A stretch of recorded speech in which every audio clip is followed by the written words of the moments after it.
Hi, Jim Robinson here with, you guessed it, ProfitTrading.com.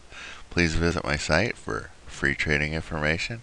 And we're going to look at the 14-day RSI.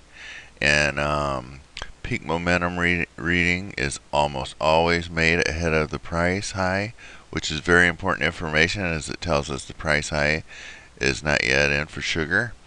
Okay, now here's a lot of people, overbought.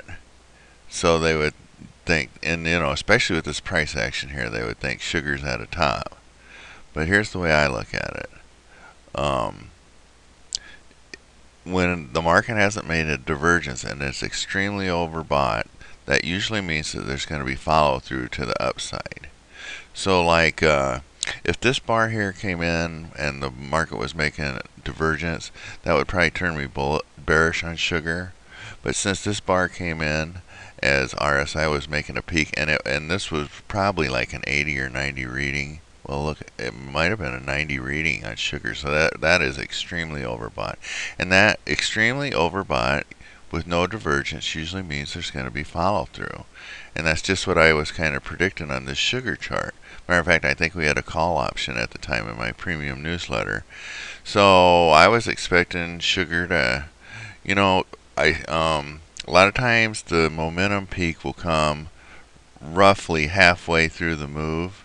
That's not exact like everything else in trading. Nothing's exact, but it gives you a little something to go by. So, if you go by that, you could say 10, 11, 12, 13. You could project another 3 points up to give you 16. Well, I think sugar did hit the 15 area before it was all over, and it might have went almost up to 16. I can't exactly remember right now, to be honest with you. But so this just kind of foretold that higher prices were ahead for sugar, and I put this on the chart. I put this chart out right here in real time, saying that because the RSI was overbought, that there was higher prices ahead for sugar, and so that gives you something to think about when you're looking at momentum indicators in the future. Now here's one. This is Apple stock, and this is one that I wrote. Apple stock is hitting an oversold reading of about 20 on the 14-day RSI, which says there's probably more downside from here for Apple. Again, extremely oversold, a 20 reading, and no divergence, no bullish divergence. That just said to me that lower prices were ahead, and I wrote that on this chart, and I put it out. This is like, I didn't chop off half the chart and fix it up to put it out. This is what I said in real time, and so that gives you some good information that when the RSI is extremely oversold, and you can look at the other price action too, but let me say this first. Apple did end up going down to about 115 from here. So right now it's at about 130. So there was some downside left in this stock because of this oversold reading.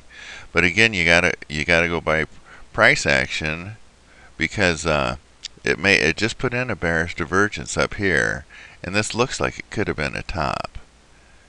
It was a top, but you wouldn't have known that at the time. And in hindsight, it's a top. At the time, it looked like a top. So then, when this starts collapsing down here and makes a very oversold reading, you just kind of think to yourself, this thing's made a top and it's heading for lower prices.